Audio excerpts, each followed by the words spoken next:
That would help if I actually change the right source for it. Sorry, guys. We're very professional here. Very professional. Shh. All right. Why is it not going to it?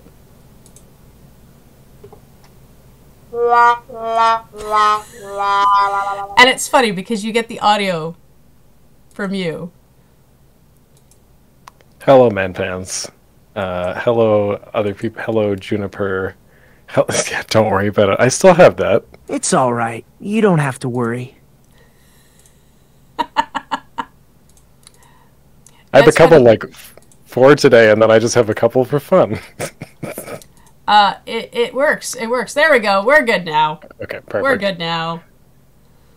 All right, so I'm good to get going then. Yeah. I'm gonna go. Okay, perfect. All right, hello everyone. Happy Sunday. I'm back. Guess who's back? It's me.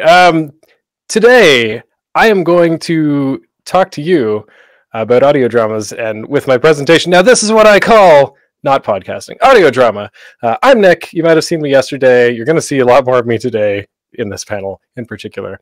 I have a lot of panel in this panel, so I apologize if I move fairly quickly. I'm going to try to keep my eye on the chat in case people have questions. If not, please drop them in the Kanji Discord in the panel discussion, and I will try to answer them afterwards. But this is going to be talking about how to make pretty much any sort of scripted content, in particular audio dramas, because that's what I'm familiar with.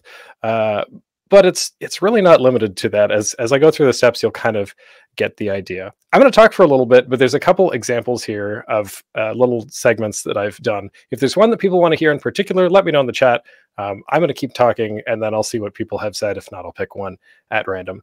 You might be asking, what is an audio drama or an audio play or a radio play? There's a lot of words in these words. There's a lot of words that are similar and describe the same sort of thing. There's a kind of Webster defines explanation on the slide here, but an audio drama, however you decide to call it, is an acoustic performance. It depends on dialogue, it depends on music, depends on other sounds like sound effects, like, but probably not that one because that one's kind of goofy.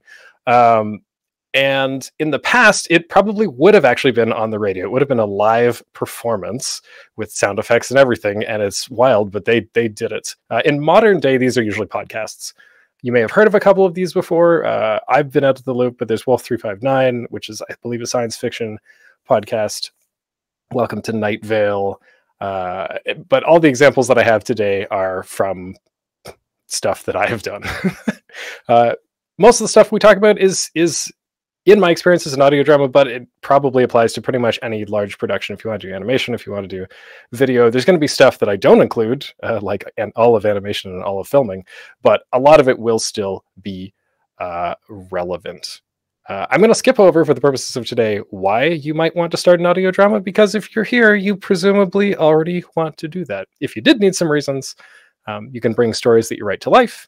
It's less effort than video or animation. Maybe. I guess I could try that to find out. You can do it remotely. You can meet new people, learn new skills. You can use a lot of the same skills for YouTube, Twitch, podcasting, and it's fun. But I've been talking a lot about what it is. Let's use an example. Let's pick the one that I didn't hear today because I was practicing today. I have a visual on your location. The route is only about 50 meters. But there are guards below and a few fans I'll need to disable along the way, so you'll need to be stealthy. I'll warn you as you get closer to the obstacles. Got it, Luca. Luca, do you ever wonder what it would be like if things were different? What? I don't understand. If we didn't have to worry about getting home or Lavos or whatever it is Asala is planning. Yeah, so, you've got a little bit of, there's some sound effects, there's some Foley, and even though none of that was recorded in an air duct, you get the idea that it's this dramatic scene with some sort of spy thing. If you played Metal Gear Solid, it's a straight up homage, so not surprising. Let's talk about the actual process, the production pipeline, as we're going to call it. This makes it sound very professional, but it's outlining the steps that you would need to make something, in this case, an audio drama. Broadly, it goes through 3 sort of stages. Pre-production, which is all the work you do before you actually start making things. Production, where you start making the thing, and post-production, where it really comes together. In particular, conception, the ideas that you have, script writing, turning that into a more tangible, accessible form, casting, finding people to voice act your production, directing and recording. Recording is pretty straightforward. You get people to talk in front of a microphone. And directing, which is getting the best performances out of them. Audio engineering, which is taking whatever is coming out of this microphone and making it sound good or better. Audio editing, which is the piece that actually makes the audio drama. And sound design, which is turning what is just my recording space into making it sound like wherever the audio drama is actually taking place. There's kind of two ways you can take this process. If you're making something for the first time, you're probably going to make more than one episode of something. And there's kind of two different ways you can do that. You can take the approach of you just do it one episode at a time, which is really great if you're learning something. If you're learning this for the first time, you just do everything in order. You write your script, you find your people, you record it, and then you do the next episode. You can also, and this is the way TV and film typically works, is you do all the pre-production, production, and post-production. And you do this because then you know exactly what you need for all of the parts. You can do you can do things in batches. You can get all of your actors and know them ahead of time and know that you are going to need actors. You can line everything up. I should have done this the first time. I did not. There are 3 seasons of the audio drama that I do called the Zeal Archives. The first one was more like that first setup, and subsequent ones were more like this. This is probably better for you. I would strongly recommend taking this approach. Pepe de Celia, yeah. Planning. Planning is very particular to people, so I'm not going to dictate like you should do X or Y. You should write a big book with these entries or anything like that. No. I'm going to give you some hints that will make working with other people easier and planning with other people easier, I hope. First of all, I'd recommend starting small. You might have in your idea writing the next great, I don't know, prog rock, musical, space opera, symphony, whatever. Some great, fantastic idea. Don't start with that. If this is your first time doing something, start with something small, something concrete. Let's say you don't have any of these skills yet. Start by just like, I want to tell a story about 2 people talking about a movie, and then you can like work from that. Or if you want to do that great grandiose space opera prog rock thing, which kudos, that seems like a lot of work, you can start by making a pilot. A pilot is kind of just like a test episode. In television, it's the idea that you want to like make something and then see if it takes off. But you're not making for TV. You're not trying to see if it takes off. You're not trying to sell it to a network. You're making it for yourself. So it's mostly like, does this concept work? I have an example sort of all of this coming together on the next slide. Assemble your crew. For the purposes of today, I'm going to assume you are the only person working on this project. I would not recommend that, but at least if you're stuck, you'll know how everything works together.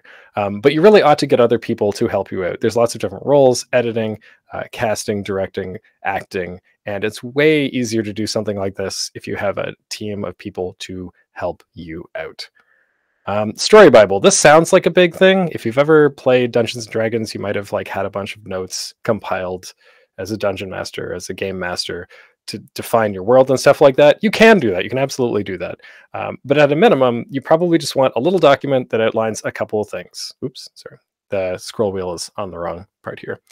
A log line, which is not a summary, but kind of just a line that gives you a sense of the audio drama. So that might be type of character, must action, against obstacles, against antagonist or something. So Star Wars is Luke Skywalker, a spirited farm boy, joins rebel forces to save Princess Leia from the evil Darth Vader from the Empire's Death Star. And like, that's not all of Star Wars. There's a lot of other things that happen. It's like, yeah, cool, that's true, but that kind of condenses the Star Wars story into a short little bit.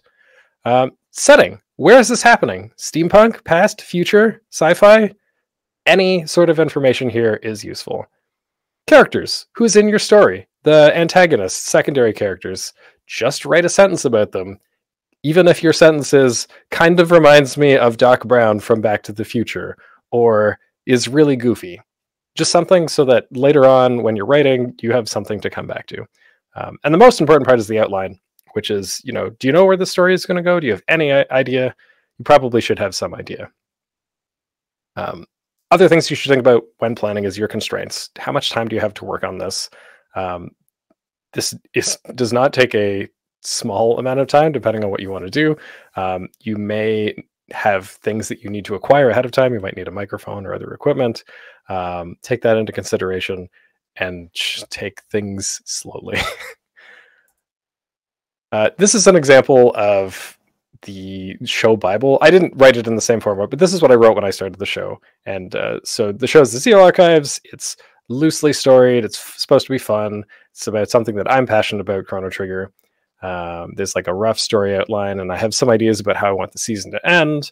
And narratively, like the core idea was like, oh, they're trapped in another world in their library, and they have to like read books to understand the world and solve problems and stuff. Did it plan out? Did it turn out that way? It absolutely did not. That does not matter. And then I have some inspirational items on the right-hand side for like, these are what the covers of the books might look like. That did not pan out, and that's okay. Let's talk about scripts. So if you've written before, writing is typically you write for your reader, for your audience is the reader. So you're writing a story, all of the text that you write ends up in front of their eyeballs. That is not the case with scripts. Scripts are more like instructions. Instructions for the director, instructions for the actors, instructions for possibly the editors. And when I say instructions, I really mean guidelines. They're ideas about how things should go, that are not hard and fast rules. On the left, we have an example of what a script that I wrote looked like in the first season, and on the end of the third, the most recent season. And even though they look fancier, they pretty much display the same sorts of information. You have a scene heading, which in a book would be like a chapter, or just like a natural breaking point between things. We have characters. Here they're all in uppercase. You can do it however you like, as long as you know who the characters are. You have actions. Actions are typically separated. You have dialogue. These are the key components of a script, and it's not like, it's not super complicated. Exit left, pursued by a bear. Yeah. You can be very detailed. You can be less detailed. I'm going to talk about that not too far from here. Scripts have one thing that prose doesn't typically have, though, which is this idea called parentheticals. Parentheticals are kind of like clues for the voice actor and the director. So here we have like, oh, we want the character to giggle, or when this character is delivering a line, he should be worried or wincing, or like, I think beat here is like leave a break of silence. They help shape the tone. They help shape the pacing of the script, potentially. They're really useful in a bunch of different circumstances. One of which is if you're working with folks who are neurodivergent. Sometimes things like sarcasm don't translate very well to text. And by spelling it out as like sarcastic, you're like, oh, I know what sarcasm sounds like. I can deliver the line that way. Voice actor clues. Right. Yeah. Also, if you're working with folks who English isn't their first language, sometimes there's nuances of English, because English is several languages tied together in a trench coat. It kind of gives that extra tone that is helpful.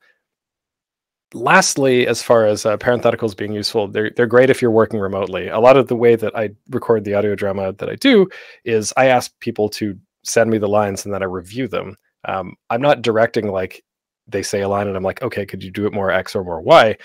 And in that sense, parentheticals give the actors a bunch of hints ahead of time. So they're already prepped for what kind of performance I would like to give. That's also the benefit of being the writer and the director. Some people say that parentheticals are like kind of an insult to the actor, because the actor will interpret the line and you should trust them to deliver it correctly. And I say to that, if this is your first time doing things, especially, don't worry about it. Like, you want to make this thing. It's really hard if you have to do a lot of back and forth. So don't worry about it. It's not like you're writing, say this line exactly like Rick from Rick and Morty or something. Also, don't do that. That's a terrible idea. Talking again about writing for audio. Like I said, it's not something that people read in the traditional sense. Like the crew reads it, but the people who are listening to what you produce do not see it at all, really. And that means that more than anything, the dialogue, which is like, I'm going to quickly flip back here. The dialogue here is the most important part of what you write. It's what people are definitely, most assuredly going to hear. They might see things through your actions, but they're definitely going to hear them through what your words, your actors are saying. Don't worry. Yeah, there's going to be a lot of that. I've just ingrained that phrase in my head. I will do that as well. It's a lot of, it's like one main series and some vignettes of other parts. Yeah, so just dialogue is 90% of the story. So you should think about your story in terms of writing it in dialogue, not necessarily in terms of like, oh, they fight and then they do this. Those are things that you want to include, but it's ultimately going to be dialogue driven.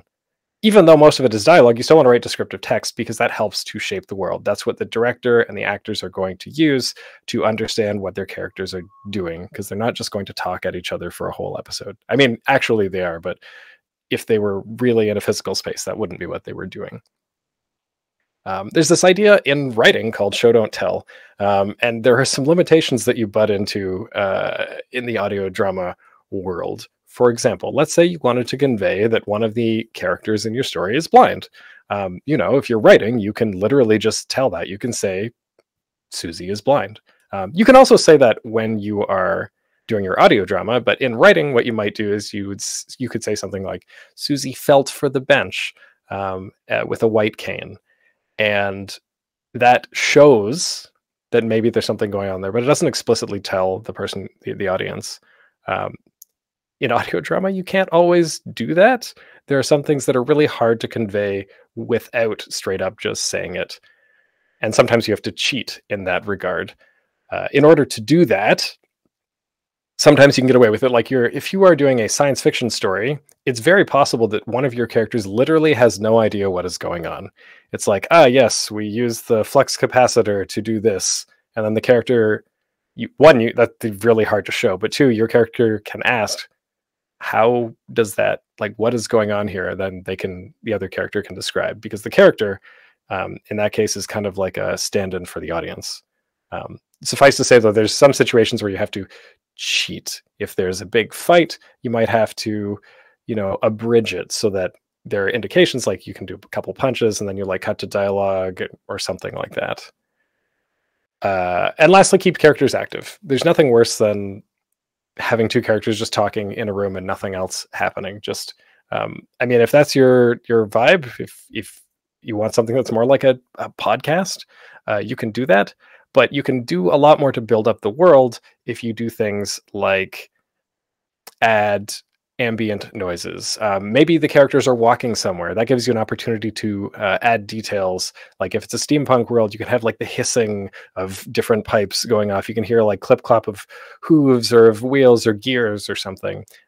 Even if they're just sitting still, they could be in a busy cafeteria. You can get a sense of the people that are there, the world that they live in, without actually having the characters say things. So you can do a lot, even if characters are literally just talking to each other. Lastly, just a couple other script writing tips. For the reasons I've described, keep the plot simple. You can tell a lot of things with visual inputs, like pictures, even pictures instead of video. Audio is a completely different beast. Some sounds mean different things to different people. And also, if you make something that's really complex in writing and you try to convert it into audio, you might find that you can't do it. There might be things that you thought would be easy to convey and are really not. For the same reason, try to limit the number of characters in a scene. I have 4 characters written here, but the general ideas don't have too many. When 1 or 2 people are talking, it's fairly easy to distinguish between them. Maybe when there's 3 or 4, it's not too bad. When there's more than that, especially if you're telling a story, it can feel like, wait a sec, when did this character show up? Or they're still here? I had no idea. Or if you have somebody run off, there's no way to tell because you can't see what's happening. For the same reason, you should try as much as possible to have characters use their names, even if in normal speech that would feel unnatural. Normally, I get away with saying you because I forget people's names really easily, but in an audio drama can help make their voice more distinct, or rather to really indicate who people are. You might have like 2 male or 2 female voices, and they might sound similar to the person listening, and just by using their names, you can help break that up. Heck, you might actually have the same actor playing different roles, in which case it's especially important to do that. Yeah, avoid long dialogues. This isn't, you can't have your villain monologue. This is more like, make sure to break up long dialogues with other actions, with maybe small antagonistic actions, with sound effects, with things happening, just something to punctuate what's going on. So like you might have like some dramatic speech that's going on and the villain is saying something, and then it should be like, no, wait, you can't do that. I don't know, something to that effect. You want to have long dialogues broken up because you're going to lose the listener's interest. Let me just check their other notes. Yeah. Oh, that was the other thing. Get help, probably mentally, but more importantly, for the purposes of this, get help with your script. Have people review it, even if they're just looking for typos, even any little bit of, oh, have you thought about this? What about this? That can be helpful in making sure you don't make some like simple mistakes, but also maybe write a better story. It's hard to do because sometimes people are like, I can't review all of this, but even just giving like a high level summary, even getting somebody to just like quickly read over it and give you some like, this is good, this is bad, can be helpful. And especially, and this one isn't included here explicitly, but if you are writing stories, audio dramas about people who have very different lived experiences than you, especially marginalized people, please get sensitivity editors, reviewers, and please pay them if you can. There's not a lot of marginalized representation, and you don't want to make that worse. So if you're writing roles like that, make sure that somebody has had a chance to look at it and really make sure that you're fully representing the richness and depths of those experiences. Or maybe you don't need to do that. And I don't mean you shouldn't represent people. I mean, like, maybe don't just throw in a trans character because you thought it would be neat. Like, if it's pivotal to your story, like, do that. But also get people to help you out. Casting, this is a thing that I really wish I would have done. Casting is necessary, especially if you don't have friends helping you out. If you have friends helping you out, you can kind of depend on that, but casting can still be helpful. Casting is the process of finding people to perform your roles, the roles that are in your story. One of the best reasons to hold an audition is, even if you're doing things with friends, having an audition means you can do things fairly. Instead of saying, well, Nick gets this role because he came first, you can say, Nick got this role because we thought he was the best fit. He had a really good performance. That feels fairer than just like, oh man, this guy came first. Man pants. Learning to discern between personal opinion and preference. Yes. Yeah. Also, I mean, throughout all of this process, you have to have a thick skin and an open mind, because people will disagree with you. They might be right. They might be wrong. It's hard to not take everything personally. And you usually have to assume people have positive intent, that they want to make whatever you're doing better, and not they're just tearing you apart for the fun of it. They probably aren't. Auditions, right, yes. When you're doing these auditions, make sure to give details on, there we go. I see it goes dormant. Give details to the voice actors, to the directors, to everybody. That could be a brief description of your drama, how long you expect the recording to be, or how many episodes, literally anything you can provide to give them context in that area. If you know when they need to submit things by, give them that information. Details about the setup you expect, the file name, just all of that information is helpful. I have an example of that on the next slide. And look for range. Specifically, when you're asking people to audition, give them a couple of lines for a character to get a sense of the character, but also to show the character's range. You might want to have some lines that are very emotional or lighthearted, or show off some subtlety of the character. Make sure to give the auditioner a couple of different lines to kind of find out what the actor's range is. If you're doing this and you don't have friends, sorry, if you're doing this and you don't have friends who want to help out, and I almost guarantee that you will, there's going to be someone who's like, I want in on this. There's a couple different resources you can use. There's castingcall.club, voiceactingclub.com. There's a subreddit called Record This for Free. I don't know what the quality of that will be, but those are resources that you can leverage. I haven't used these, but I have friends who have made different scripted productions, and they got some assistance from there. And let's just take a look. I didn't formally do a casting call, but by the time I got to the 3rd season of the Zeal Archives, I had realized how important it was to make sure things were more consistent. So I gave people information. The text might be hard to read here, so I'll read over some of it. I gave people details about, the audio drama is about 10 minutes total. We need people for one-off and recurring characters. There's this many episodes. Some of the scripts are ready. Here are a couple of the characters. We've got Azala, who's in some unknown number of episodes. She's Queen of the Reptites, ruthless, etc. Azala is the Lizard Queen, exactly. Fiona, she's 1 episode, a kind-hearted woman. And then over here, a crap load of details about the recording, like this file format. Record your takes, do 3 interpretations, then move on. Making it really explicit, like take 1, take 2, take 3. Take 1, take 2, take 3. Very explicit. You don't have to be this involved. This is almost literally what I sent to people. I also included a pronunciation guide to folks because that I had that, and it was helpful, and it also let them know more about the characters. Recording setup. Oh man, there's a bunch of stuff in here. If you're doing an audio drama, there's really 2 ways that you can do it, and there's a couple of variations in those 2 ways. You can do things live, or you can do things pre-recorded. Doing things live has a couple of different advantages. You can do it in person or online. You can do it through a Discord call or something like that. You can get real-time feedback. If you are the director, you can just tell people how the line went. Do more of X, do more of Y, which is not something you can do in pre-recorded.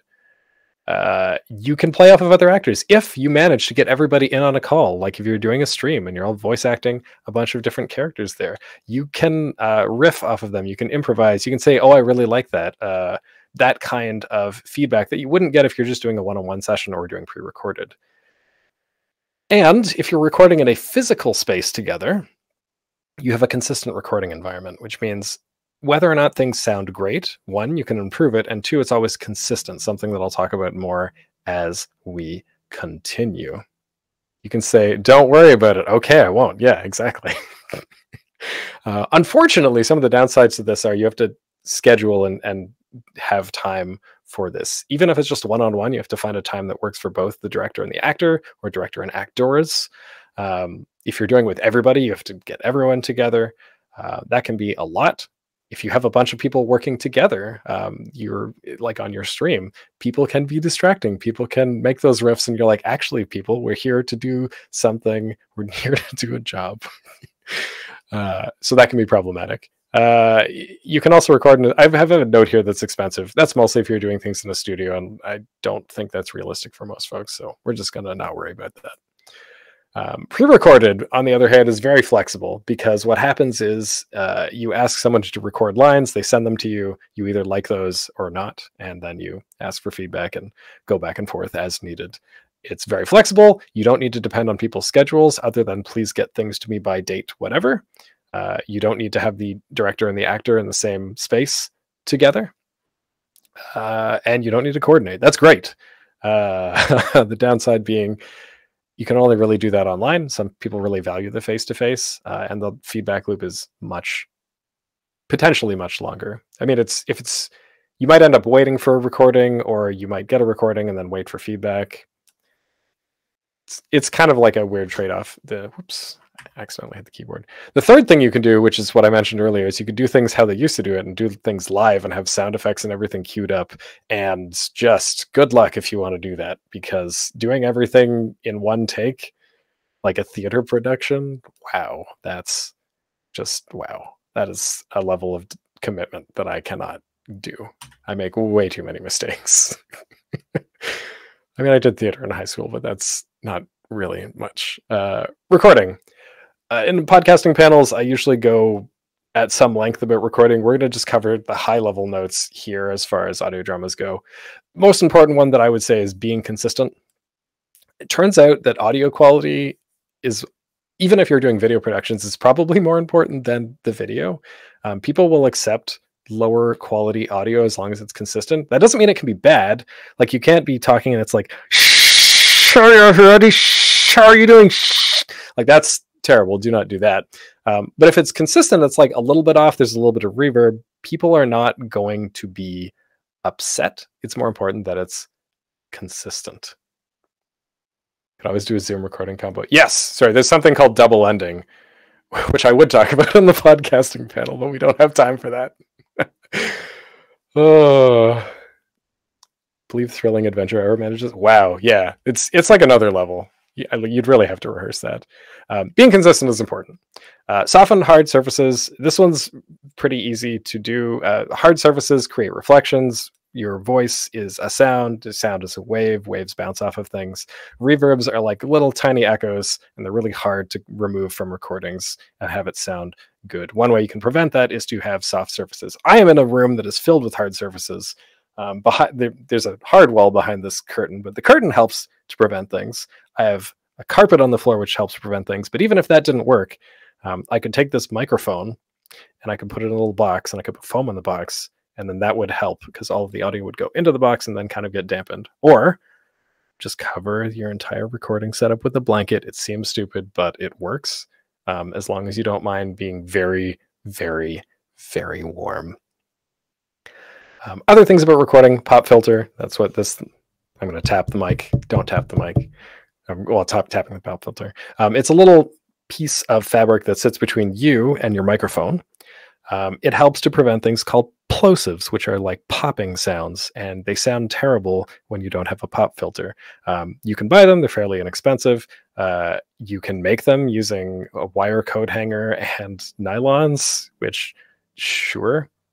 You can also just put your finger in front of your mouth. That also works in a pinch. But hey, when you're acting, you tend to get moving around, and you might forget to do that.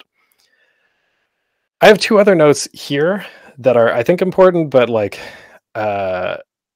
probably don't have enough time to cover, which are hit the right levels, which is making sure there's enough room in your recording. If you need to boost it, you can, or if you need to be quieter, you can do that. If you want to look that up, look up recording levels in Google. I can talk about it more if we have time. And room tone, which is more or less record a little bit of audio of your room. It's useful for removing noise later on. Acting. Look at Sir Patrick Stewart over here. I will admit that most of my experience is kind of behind the scenes, but especially more recently doing streaming, I've been doing more voice acting in a more of an improvisational sense, not in a professional context. But I do have some tips that I can offer to folks, even if you're not professional actors, even if you didn't go to school or didn't take any drama classes or anything like that. There's some useful things to give good performances. First of all, read everything out loud. One, that familiarizes yourself with the material that you're going to be talking through. It helps you understand everything, not just your lines. It gives you a chance to play with the words, rehearse it a little bit before you actually go into the recording booth, or in much more likely case, before you sit in front of your computer or your phone and start recording. If you can get somebody to help you out with this, somebody to run lines with you to do like the other characters, that can be really great, because then you can focus right in on your characters. And if you can get the director to get everybody together and do a table read where you sit and read through the lines, even better. Not always feasible. Warm up your instrument. I did a very good job and tried to do this before we started. This doesn't have to be complicated. There are vocal warm-up exercises you can do, tongue twisters that help loosen up your tongue and like help you remember, kind of practice the things that you're going to say. You can do breathing exercises, all that good stuff. But fundamentally, just use your voice a bunch in a bunch of different ways before you start recording, especially if you're going for like Dragon Ball Z belting out lines. You're going to wreck your voice if you don't do something to warm it up. You know, like slowly get louder and louder and louder and quieter and quieter and quieter. Do something. Just otherwise, bad times. Get physical. A lot of acting comes from emotion, and you might not be familiar with tapping into your emotions. If you try to perform a line that is very emotional, or it has that kind of content, and you just kind of fake it, like let's say you have to do a sad line, so you're like, oh, what does sad sound like? Sad sounds like, oh man, I don't know if I can do this. And like, if that was the line, you might be saying, well, Nick, that didn't sound very convincing. And I'd say, yeah, because I didn't feel sad. I just said the line how I thought sad sounded like. One way you can get around that is getting physical, tapping into the physical sensations that you have when you experience emotions. So anger tends to be like a tension. So you can, like, I don't know, do push-ups or just like squeeze your muscles together and you can kind of feel it. And then when you deliver the line, you can kind of remember how anger feels like, and the experiencing the sensation helps stimulate the emotion. If you need to be sad, you can, like, hunch yourself. You can make your posture a little bit worse, but not for too long, because you'll shrimp your back, and that's not good. There's different techniques to do that as well, but just generally thinking about how you feel and how that sensation is, and trying to apply that when you're delivering the lines. Don't do a voice. Not everybody has to be Kermit the Frog when they're doing a character. They don't have to do that or do a silly accent or anything like that. You just can change the way that you speak. You can change the cadence of your voice. I don't know if cadence, it's probably rhythm.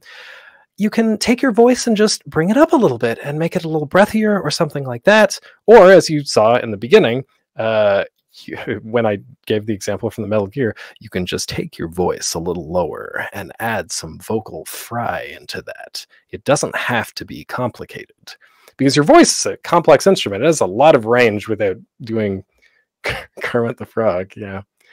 Mic control, this one's pretty straightforward. Loud sound, go back. Quiet sound, get close.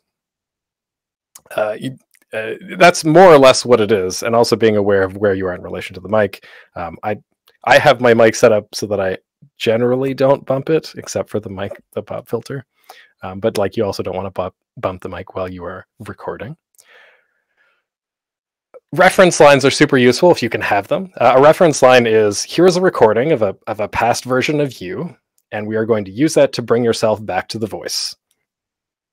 If you do that, if you can do that, it's fantastic, because you're like, how did this sound? How did I do this? Oh yeah, this is how it sounded.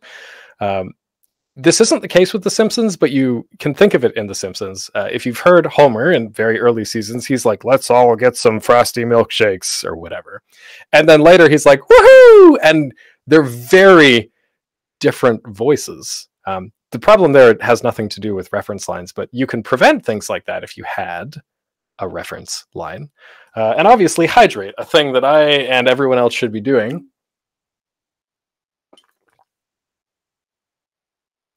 Partly because you're probably not drinking enough water, but also because your voice dries out and cracks and just isn't good for recording when your voice is hoarse. Let me take a quick look what people had to say.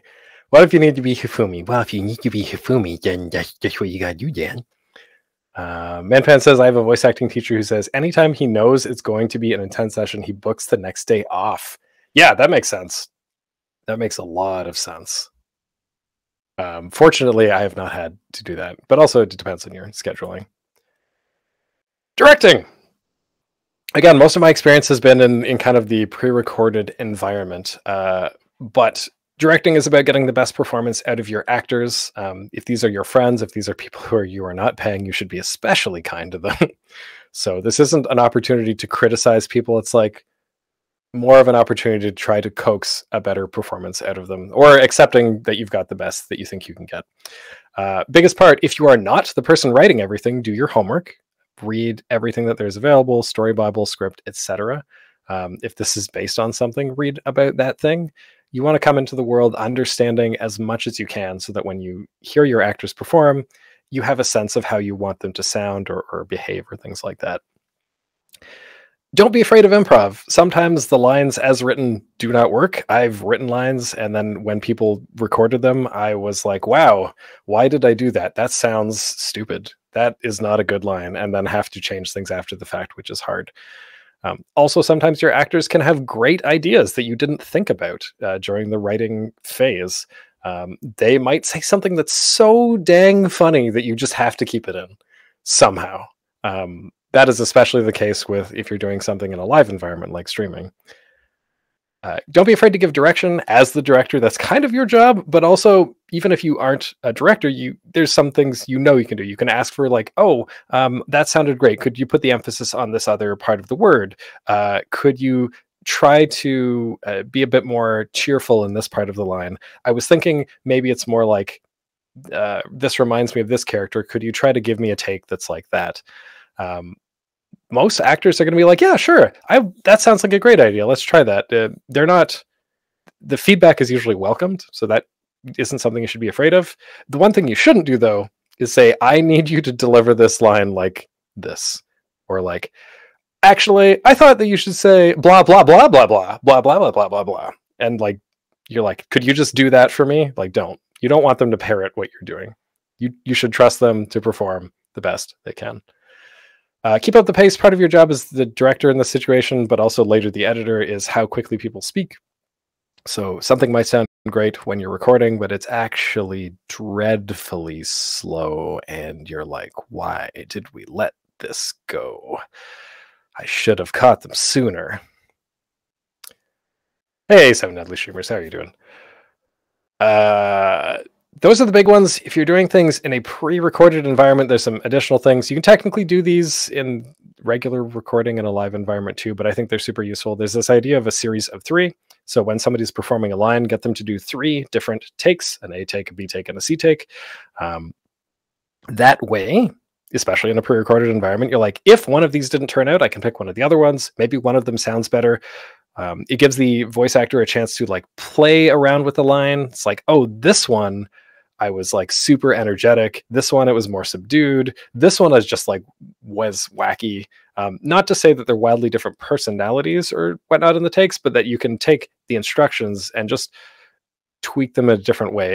In Seinfeld, there's some goofy bit. I don't remember literally anything else, but one of the characters is like, these pretzels are making me thirsty. And then all the actors are just saying that line in different ways. It's like, these pretzels are making me thirsty. These pretzels are making me thirsty. Like, though that's exaggerated, but you get the idea of giving different takes. There's also useful the idea of, and this is more editing, but composite takes, where maybe part of A and part of B sounded really good, but not all of them. And if you've recorded well, then you can cut little bits and use them and Frankenstein them together. Something that I realized that I skipped over is also speak slowly, a thing that I'm not doing now. Speak clearly and distinctly. Because if you talk really fast, it's going to be really hard for the editor to go through things and figure out what the heck you were saying. And maybe you're doing something like closed captioning, in which case it's going to be a really hard time to parse all of those words out. Whereas if you talk kind of distinctly, and maybe I'm being a bit staccato about it, you can pick apart the words. You can cut the takes more easily. You don't have to speak slowly, but speak clearly. And you can slow things down because this is a recording. It's not live.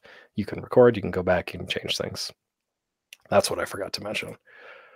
How are we doing for time? I don't have a time check on that. Okay, I think we're probably still good.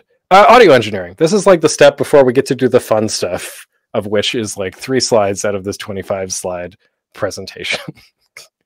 There was this really fun Twitter thread by Eamon Layton, and it described the different concepts in audio engineering. Because if you've never edited audio before, you're like, what is all this garbage? This is what is going on? And so there's a bunch of different techniques, and they described them in text in a way that made it way more accessible.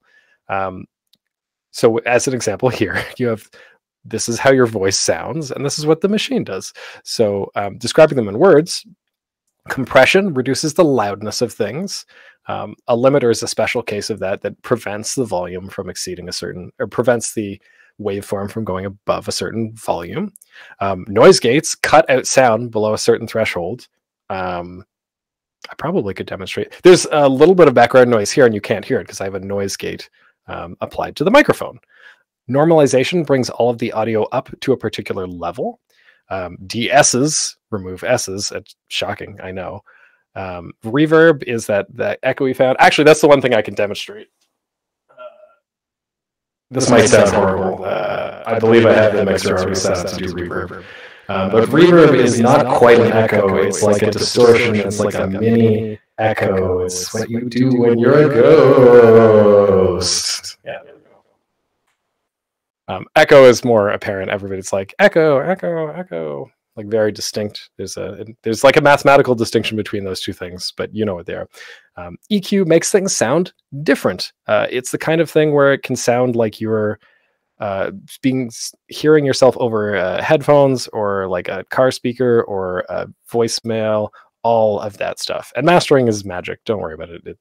It's I'll play an example, and it might be too quiet. Let me know. Here is an example of a raw recording, and we'll go through it to show what the different things kind of do, and hopefully you can hear the distinction. Yeah. Do you mind if my friends tag along? So I don't know if it's apparent there. There's a little bit of crackling, a little hissing, a little background noise. So let's see if we can remove that with the noise gate. Yeah. Do you mind if my friends tag along? So that's a little bit better, but there's, it's kind of quiet. Let's see if we can compress the waveform to make it sound a little bit better. Yeah. Do you mind if my friends tag along? So that's pretty good. That's not too bad, but there's kind of like a little bit of crackling still in there. So a lot of software has this idea of noise reduction, either a thing you do manually or a thing it can do automatically. So let's see what it sounds like when we add that. Yeah. Do you mind if my friends tag along? So that might not be too distinct from the previous one, but you can see how the different steps change the quality of the audio engineering, as it were. In doing audio drama, doing podcasting, even just doing videos, these are the ones that use a lot of compression, noise gate, normalization, and EQ. Not so much EQ, but like definitely compression and noise gate. Especially, I think I have one set up, maybe not for this, but like a limiter to make sure you don't get too loud. There's an expression like clipping the mic or blowing out the mic, where your mic is vibrating so much that it just can't pick up the audio. It sounds awful in a recording. A limiter prevents you from getting to that point. Maybe it doesn't matter. It makes things sound better. Okay, finally, we get to talk about the science of editing. And you see the way that it works is VA1 plus VA2 plus no, it's not science. It's art. It's an art. It's an art. You're designing a soundscape, and that is a combination of different voices that were not recorded in the real world, that were not recorded in your fantasy setting, sci-fi setting, etc. And somehow you need to make all of that feel real. You need to make it seem like everyone is in the same space with the same equipment, and not even equipment. You want it to feel like you're there, or whatever experience you're trying to convey. The first thing that I do is I just take all the voices, clip out after I've done. This is after I've cleaned up the tracks. Lay them out, make sure I get the timing right. So like voice actor A says, one says a line, then two, then four, then two, then three. And like kind of balance them around. I might adjust the audio levels to make sure that everybody sounds roughly the same loudness.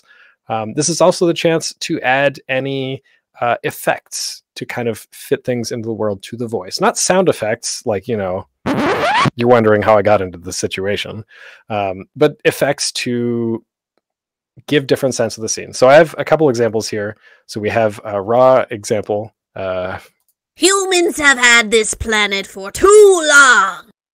So that just sounds like somebody talking. That's one of our talented voice actors, Manpans, who is in. I'm pointing over here, which I presume is the chat for me, but for everybody else is somewhere else. This character that she is playing is supposed to be an angry little lizard person, but also she's talking to like a group of people in the military over a loudspeaker, not a loudspeaker like in a stadium. And so it's over here. Okay, I'll note that next time. So when we want to convey that somehow, so we can add something called convolution reverb, which is a particular kind of reverb where things bounce around a bunch.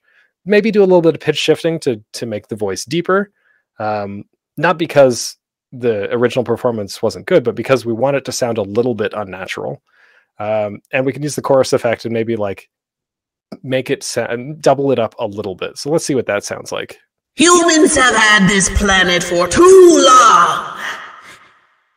So like even when there's like the inhale, you can hear it echoing over the loudspeaker, which is really cool. We also have, this is also another dinosaur character.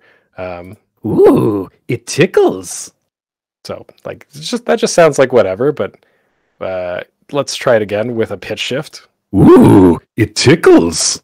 It's a little bit deeper. It sounds a bit unnatural, and pitch shifting, if you take it too far, sounds rough. But if you just do it a little bit, it's not too bad.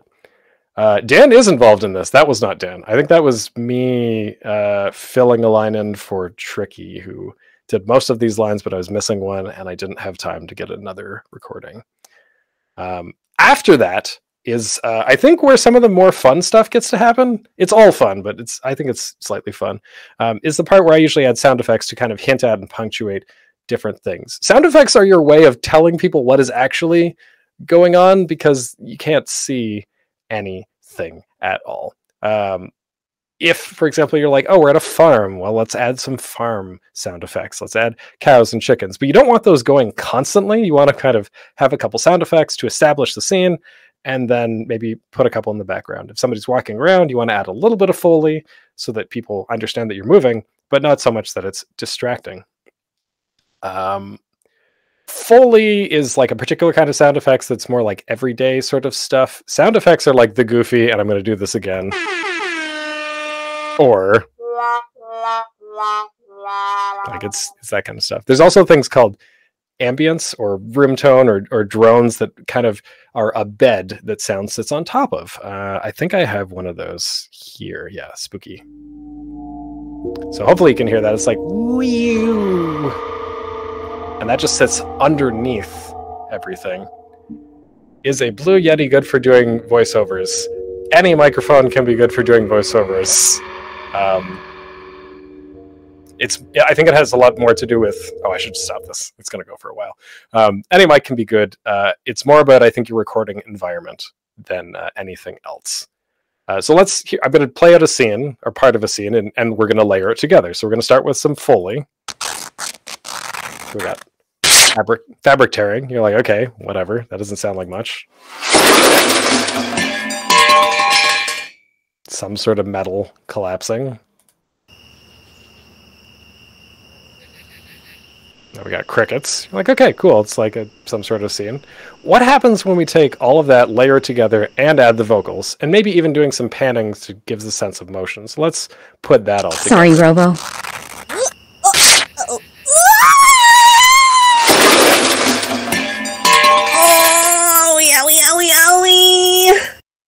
So, like, even though that was just a bunch of disconnected sounds, it kind of felt like maybe somebody was falling somewhere, something had torn, collapsed onto some sort of metal crap.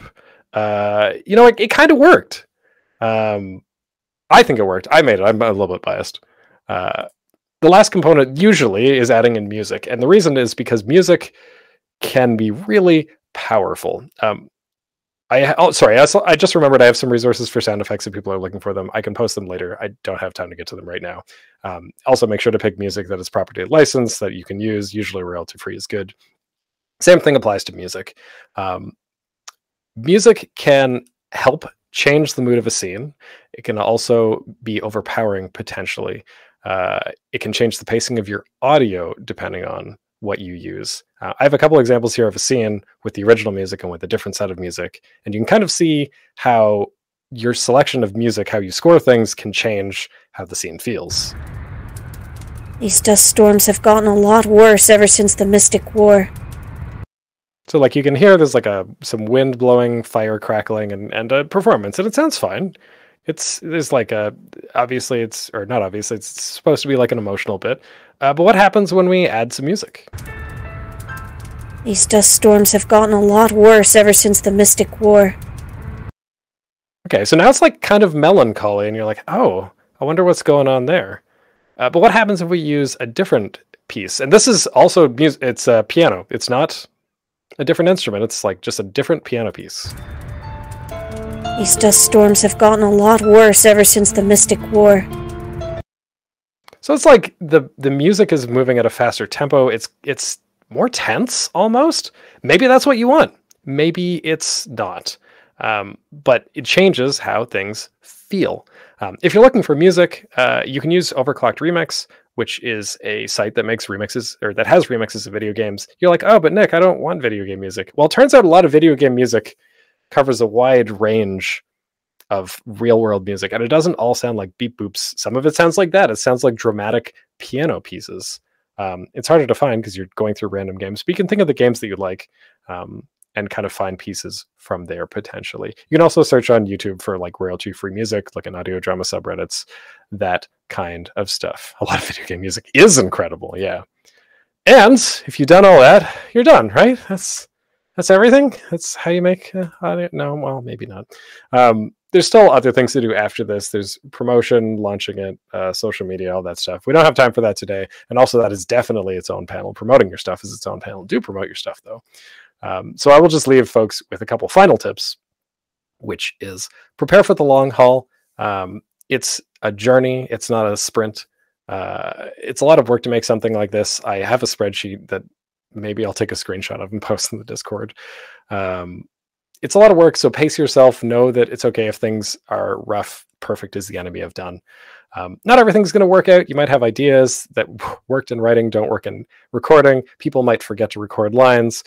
People might record lines, but they're garbled by like an air conditioner, and you can't do anything about that.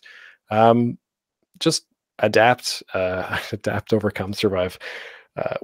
Do what you can, and just acknowledge that it's not all going to be perfect.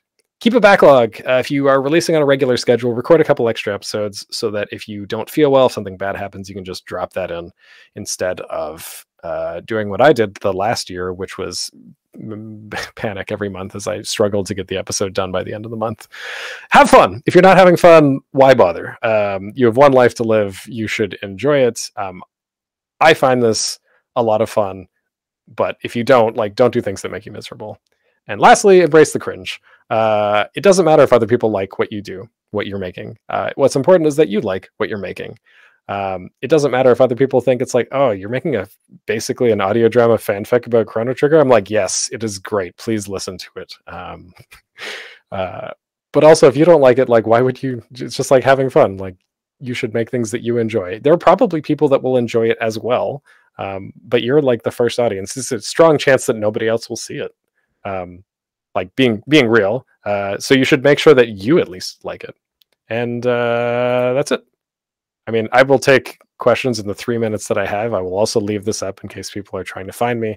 zealarchives.com is where this audio drama is. The 4th season will come out at some point this year. I don't know when. But yeah, I will also field questions in the Discord if we run out of time. Also, there's a delay. A lot of fan-made content is at its best when creator loves the result. Exactly, yeah. Let me see if there's anything else that I missed. Just a lot of stuff about the voice actors, yeah. Perfect. Oh yeah, and also, obviously, a lot of what Kanji is doing right now is raising money for the Canadian Mental Health Association. So if you go to coffee.com/Kanji Geeks at Home, not only can you help out that great cause, but if you donate $5 or more, you can get entered into a draw for a t-shirt and some other cool stuff. So, I'm just reading what's there.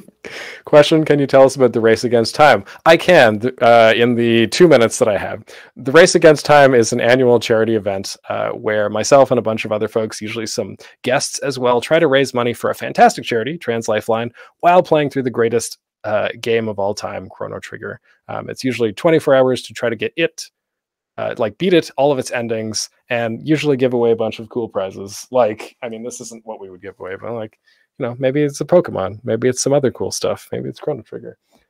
Details of that are usually at raceagainsttime.io, but also it's on the stream channel that I stream at twitch.tv/theraceagainsttime, which is in the chat. Oh man, I missed that. Yep, we're good.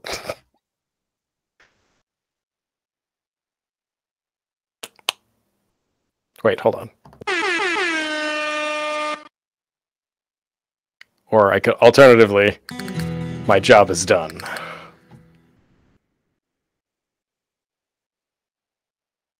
Thank you so much, Nick. That was, your panels are always so good. So good. So good. Yeah, so check out his Twitch link there. Also, if you go to our website, there are other links that I believe you gave us that you can find him at, or poke him in the Discord, whatnot. Thank you very, very much. Coming up next, we